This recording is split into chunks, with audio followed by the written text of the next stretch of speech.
him. And now I am his home, and our girls are his home. Daddy always comes home. I wonder, did Ryan write that speech? Was it Ryan who came up with that? Because in doing my research about these videos and about this case, if you have been following the Blake Lively, Justin Baldoni drama as intimately as some of us have been doing here online, I bet you can tell that Blake Lively and her team have kind of hit bottom. They are circling the drain. They have reached in Panama, we have this thing that when you cook a big pot of rice on an iron pan over the fire, the bottom part of the rice, the part that kind of gets burnt and crusty, we call that concolong. Blake and her team have hit the concolong. They have nowhere else to go. And the latest headline is that they're now targeting content creators. They are now trying to subpoena content creators, commentators, people who go online and they make commentary about celebrity news. What I do. And if this is not a very clear sign that this entire lawsuit is based on a fantasy and assumptions that are wrong, then I don't know what else is going to indicate that.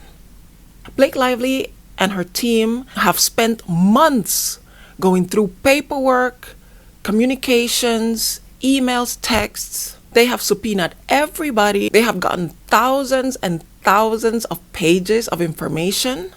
And now they are scraping the bottom of the barrel by subpoenaing people who have made content that has been critical of Blake Lively. And this goes to show what people like myself, but most importantly, Justin Baldoni and his team have been saying from day one. Blake Lively is accusing Justin Baldoni and his team of orchestrating a targeted, well-coordinated campaign against her online to make her look as bad as possible in retaliation for her complaint against him of harassment in the workplace and unprofessional behavior. So her theory has been this whole time, I made those complaints, the movie came out, and because Justin Baldoni wanted to exact his revenge against me for being critical of him, for accusing him of these pretty serious accusations, he then, with his team of PR people, orchestrated this campaign in which they galvanized an army of people online to talk bad about me, to destroy my reputation, in revenge for me having the audacity to complain against him. This is the entire lawsuit. Understand, this is what the lawsuit is all about.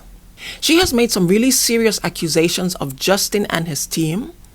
And in response, Justin filed his own lawsuit, if you remember. And in launching this lawsuit and defense of himself, he produced solid evidence that shows that not only did he not do most of the things she accused him of, but that this whole thing was about destroying his reputation. This lawsuit is a campaign against him. And this was a campaign that was orchestrated between Blake and her PR team. And in addition to launching this lawsuit, they were in communication with mainstream media outlets, planting stories making him look really bad. And that the ultimate purpose was to destroy his reputation in Hollywood so that Blake could take over the It Ends With Us franchise of movies from Justin, who owns the rights.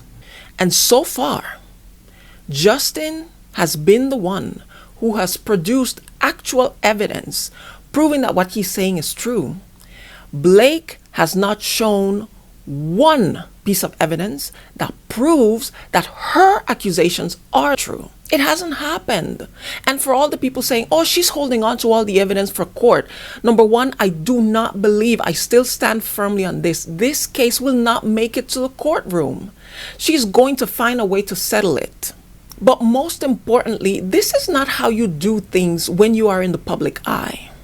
If you have a case that is a year away from starting in court, and in the meantime, you are getting beat up online and in public conversations everywhere.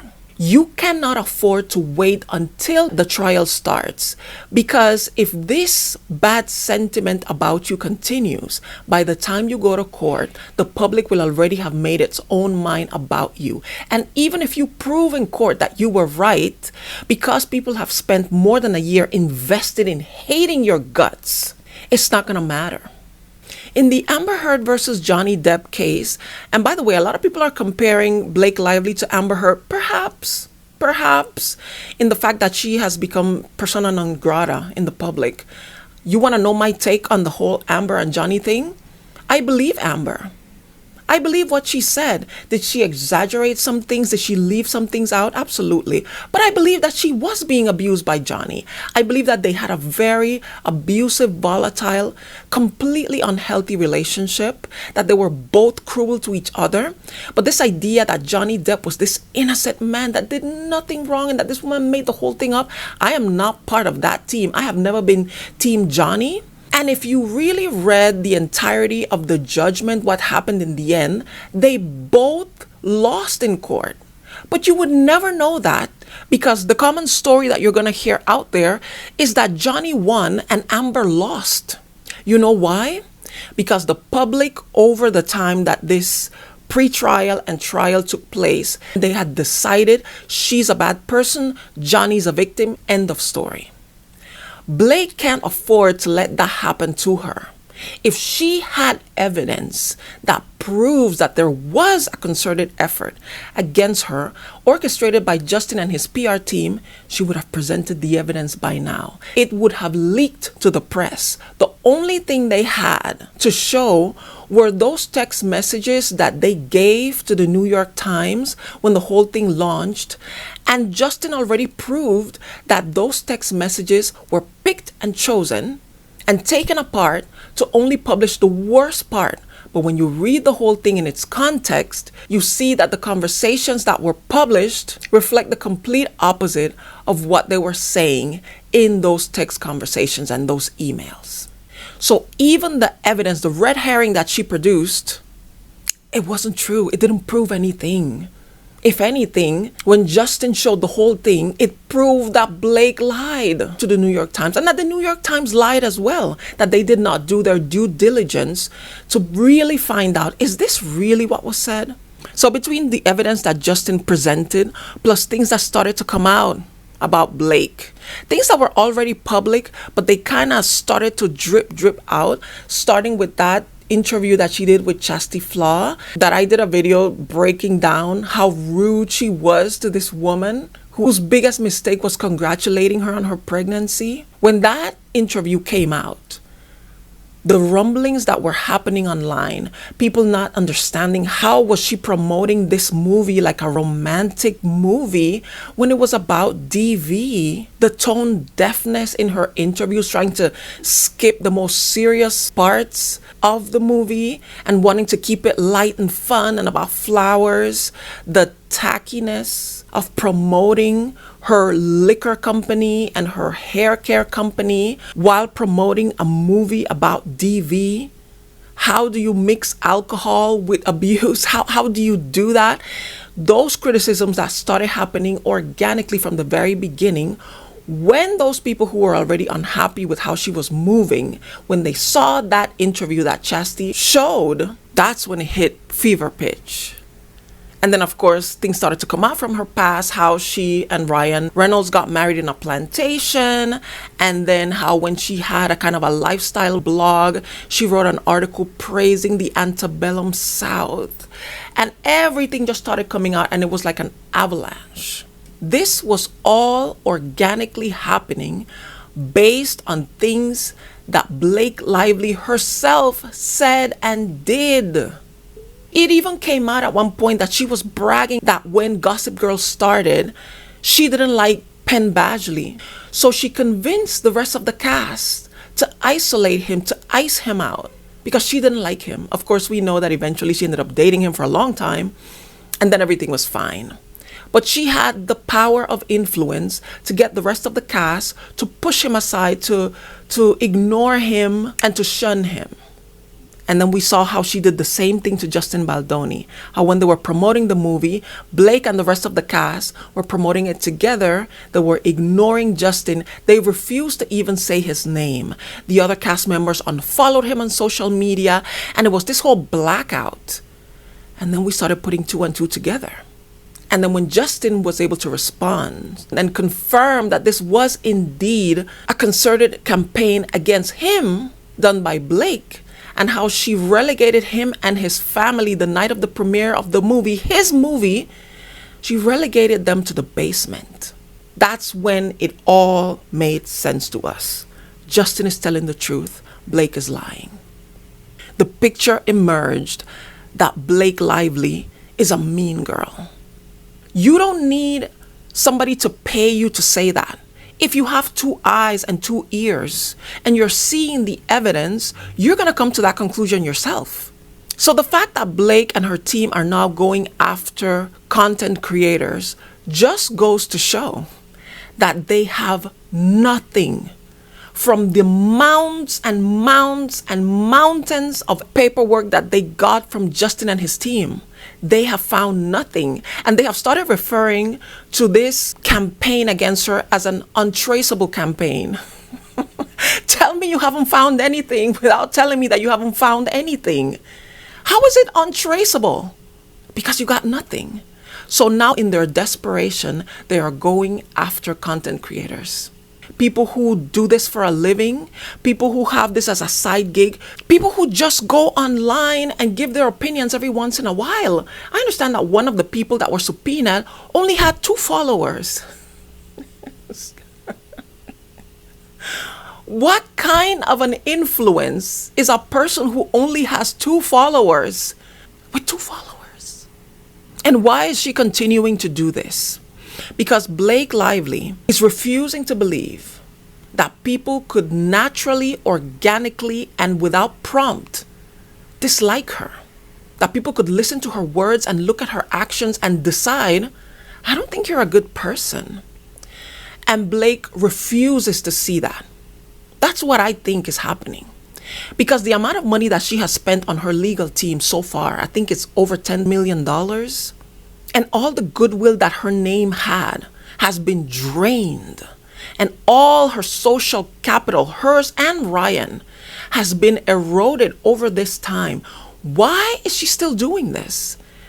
Because number one, she refuses to back down. She refuses to acknowledge, maybe I did some wrong things and I need to change my ways and gain the liking of the public once again. And also, I have to acknowledge the fact that I have personally never been the subject of an onslaught, an online campaign hate train. I can't imagine how traumatic that can be. I don't care who you are, how much money you have, how famous you are. If you're a human being and tens of thousands, maybe hundreds of thousands of people are online bashing you, calling you all kinds of names, being mean to you, that has to be really, really hard. But you know what? Situations like this are great opportunities for growth. There are a chance for self-reflection. And I understand that not every online hate campaign is justified. There are some people who have been the victims of an onslaught of hate based on false information or misunderstanding about something that they did or said. But whatever the case might be, whether the hate is warranted or not, these are opportunities for great self-reflection, to sit down, take a breath, look at what's happening, and tell yourself, what can I learn from this? How can I get better as a result of this? How can I monetize this? If you want to be cynical, how can I get out of this as a new and improved version of myself, whether you deserve it or not? And the people who take the moment to grow and to really see the good in what's happening, those people tend to do very well afterwards with whatever ends up happening. And from the very beginning of this whole thing, Blake has made the wrong step every single time. every single time she has taken the wrong step. When this whole thing started, and I believe it started with Stephanie Jones, who is Justin Baldoni's ex-publicist. Go watch a previous video where I explained that whole thing. If Blake was a self-reflective, emotionally intelligent person who is committed to her own personal growth, she should have taken a step back. She should have sat down, consulted with people she trusts, and said, what do you think about this? Do you think I should pursue this? What are the long-term consequences of this? Let's do a pro and con. If I go after this man and I do this, what can happen?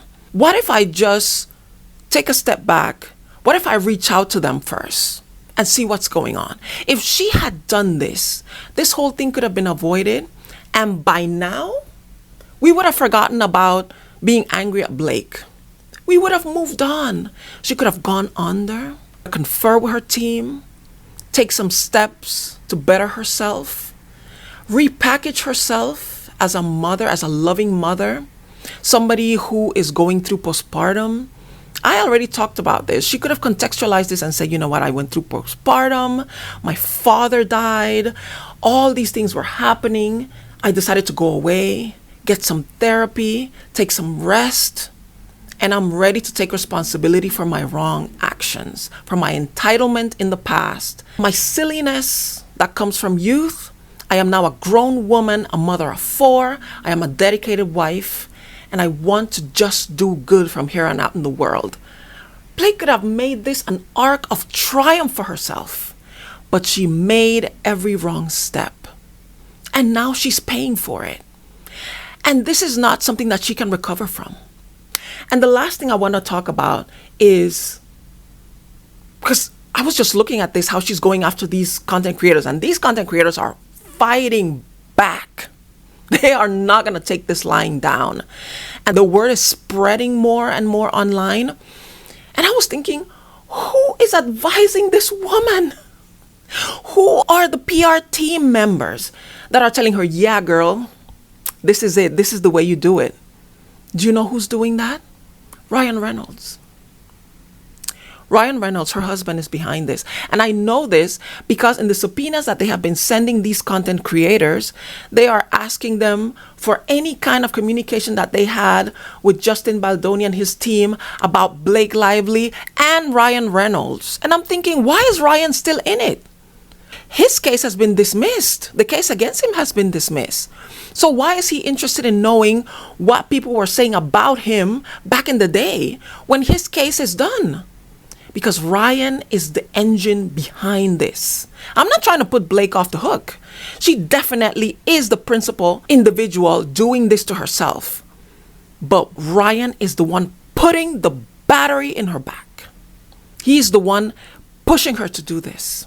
Why? I really don't know. I still go back to the fact that there's some jealousy. He has some kind of jealousy against Justin Baldoni and the power that somebody like Justin could wield in Hollywood, and the fact that he had such proximity to his wife for all that time. And who knows, maybe what Scarlett Johansson said about him, her time that she was married to him, is true, that he's controlling and jealous. And he just couldn't let this go. And in order to appease him or convince him that he's the only one in her eyes, Blake has, doubled down on this. I don't know. I don't want to do too much speculation. But the truth of the matter is this. If you've been watching my videos on this topic, you probably think that I hate these people and that I've always hated them. Do you know that Blake and Ryan used to be my favorite Hollywood couple? I used to ship those two so hard. I loved them. First of all, my favorite Hollywood couple used to be Will and Jada. That is not the case anymore. But then it became Blake and Ryan, and I just loved the banter between them. I thought they were such a lovely couple. I really liked them. I resonated with the dynamic between them, the fact that they loved their children, that they had this bunch of kids, and they seemed to be this really big, happy family. I resonated with their politics. I really agreed with what they believed in, or I thought they believed in. I used to love those two. But then seeing with my own eyes who they really are and what they're capable of to go after people, it stunned me how wrong I was about those two.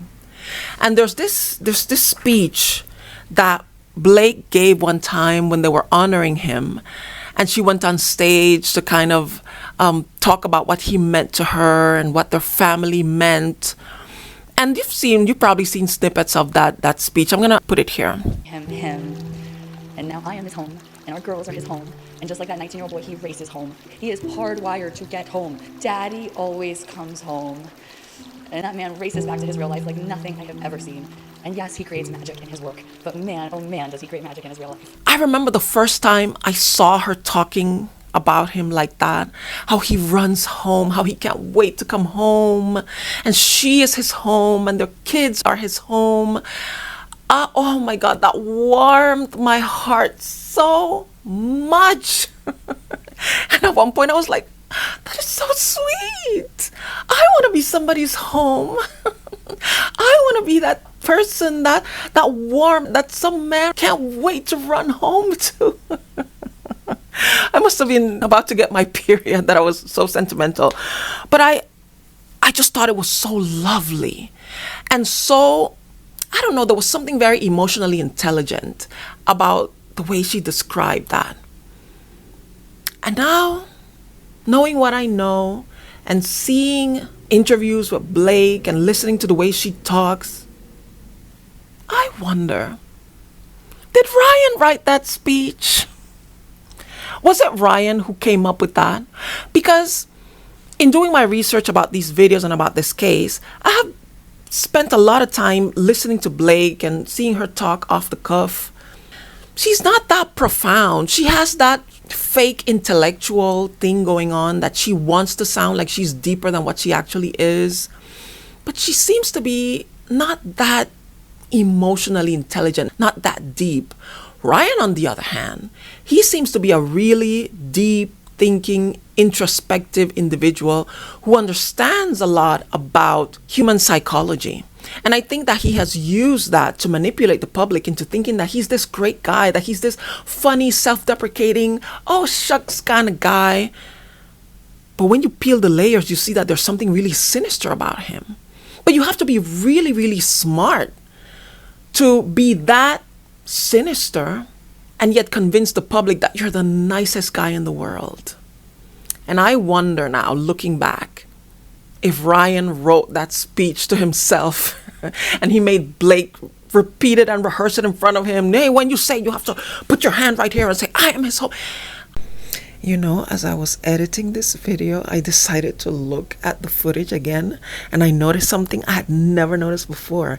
You see that right before she goes into that part where she says, I am his home and our girls are his home, you notice that he kind of looks around. It's very subtle. I'm going to slow it down. He looks to the side almost to say, are y'all paying attention? Here comes the good part. I don't know. Am I going to hell for this?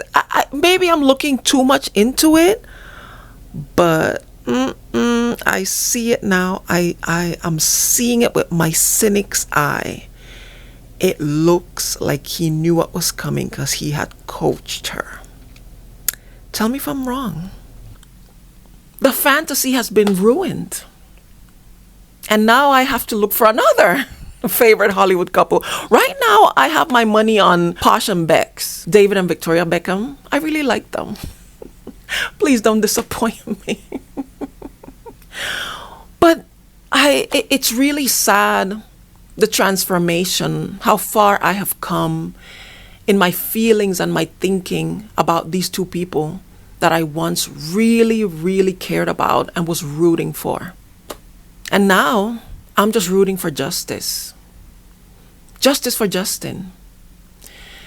I hope that this case will do what it's supposed to do, reveal the truth. Again, I don't believe it's going to court.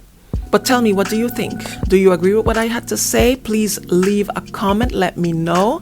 Thank you so much for watching this video. Please subscribe to my channel if you would like to see me do more commentary about pop culture and things that are happening in the news. Please like this video if you enjoyed it. Please share it with others. That's just something that really helps me to get more subscribers. As always, while you are here, please watch other videos. I'm gonna link some videos on this topic. And thank you so much for watching, and hopefully I will see you in the next one.